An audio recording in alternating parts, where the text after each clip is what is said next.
Hello everybody, welcome to Percussion Axiom TV. I'm your host Tom Burritt, and this is episode 28. And it's nice to be back here. I thought it would be a good idea just to do a follow-up episode. So we're not going to present new material. For those of you who've been watching the show, you know that we're beginning the process of learning Stout Etude Book 1, number 3, collectively together interactively. And I have to say, it's been really a cool week, kind of hearing how you guys are doing with it. And, we've been going back and forth via Twitter and via thomasburritt.com and YouTube. So I really want to thank you guys for leaving all those comments. It's really fantastic to interact with you in this way. So we're going to continue to do that this week. But I thought it'd be a good idea, since we're just doing this for the first time, really, and we're kind of winging it a little bit. I thought it might be nice to just play the actual excerpt for you before moving on, and then we can talk about in detail some more issues that really kept coming up in the forum, in the questions, and the comments.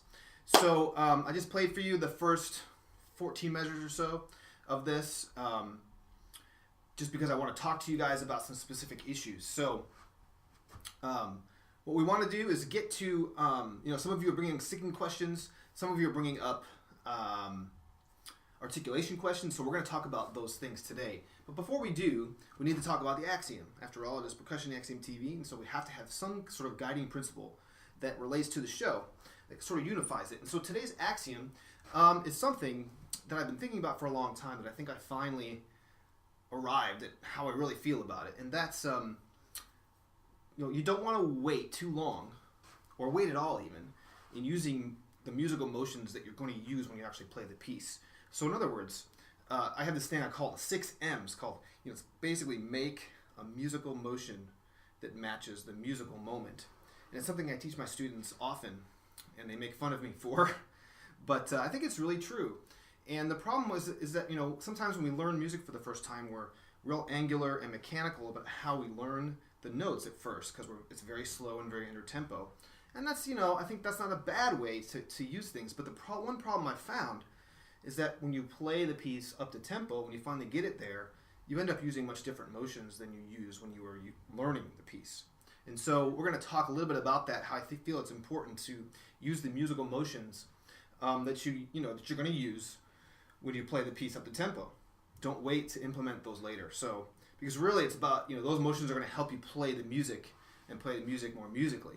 And so we don't want to wait too long. So that's today's Axiom, and you'll see how that kind of ties in to even something like the Stout Etude that we're working on. So, had a great time in San Antonio at the Texas Music Educators Association. I did a part of a clinic with Bob Duke, who is our professor of music and human learning, and he actually did 4 sessions on how to practice better. And so I basically practiced for about 15-20 minutes in front of 400 people, and today's Axiom really came up, and he noticed as I was practicing that I never used a musical motion. And so that's kind of where we got the Axiom from. So, I saw a few of you down at TMEA, so it was great to see you guys there. It's like 35,000 people for that Texas Music Educators thing. It's pretty obnoxious down there, but anyway, that was fun. So, let's get on with the issue here. So you saw when I played, we're going to first get into articulation, okay? Now, Stout is very particular when it comes to articulation in his music, and it's one thing that I think, as far as marimba players that write music, don't tend to indicate a lot. Is very specific indication of articulations. And if you look at Stout, you see tenuto, you see slur, you see accent, you see marcato accents.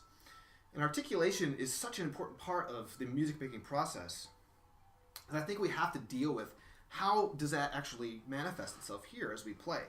And so I'll demonstrate just the first measure to show you how I'm treating the tenuto the G, the third note of the piece, the following slur, and how that's going to work. So you'll see here in the first measure,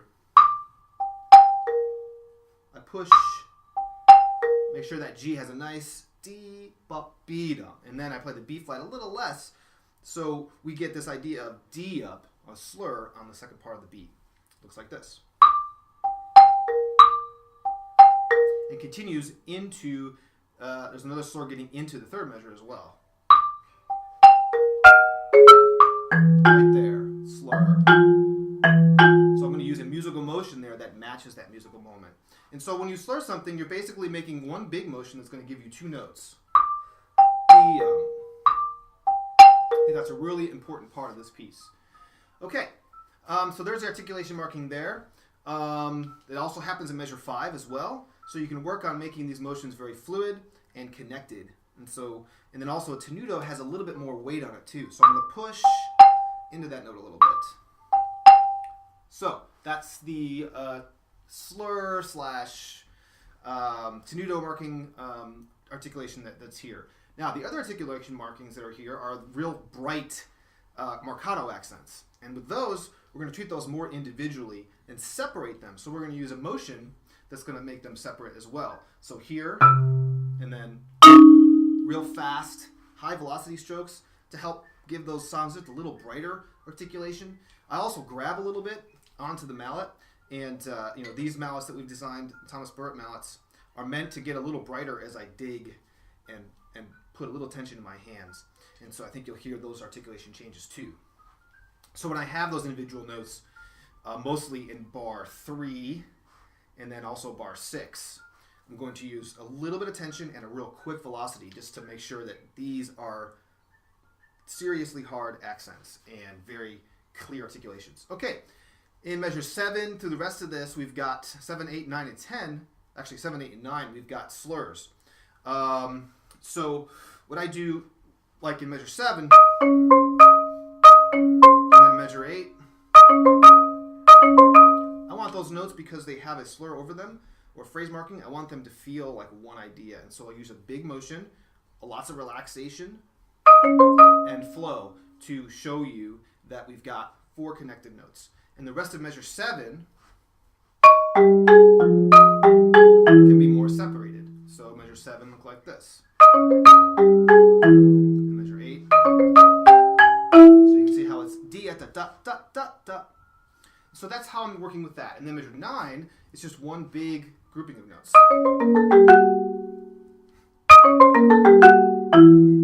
So I'll connect those by making one big motion that gives me all of them down to the E's. Okay, so that's how I'm dealing with articulation. A couple other things I want to talk about. Voicing is very, very important. Most of the music we play these days and most of the music that's being written sort of lives down in this end of the instrument. And that's wonderful. It sounds great down there. But not enough of us are working on pieces that really make us play really, really well and tough up here in the upper manual. And so that's one thing I want you guys to all get from this piece is, so much of it lives up in here and it's really challenging. So you have to have some bright mallets that'll work well up here. You have to be really careful about the 2 parts of accuracy, so not just hitting the right note, but the right spot on that note. And I hope that, among other things, that will get better through this process is your ability to play in the upper part of the instrument. That's something that I think is actually lacking in a lot of young players these days. Okay, so we'll let another several days hopefully go by, and then we'll talk about the next section of this. I'm so glad to those of you who are sticking through us with this, and let's keep going. The best, I think, is ahead of us as we put this together. We're going to talk about a much larger chunk of music for next time, and I think after next time we'll have pretty much all of it learned except for one 6-7 measure section. So please, question of the episode is just like the last question. If you're doing this, I want to hear from you. I want to hear how it's going via Twitter. Go to twitter.com, sign up, and follow us. Figure that out. If you have questions about that, you can always send me a note. Also, comments on Thomas Burritt and YouTube. So that's it. Hope you guys are having a great time, and we'll see you next time.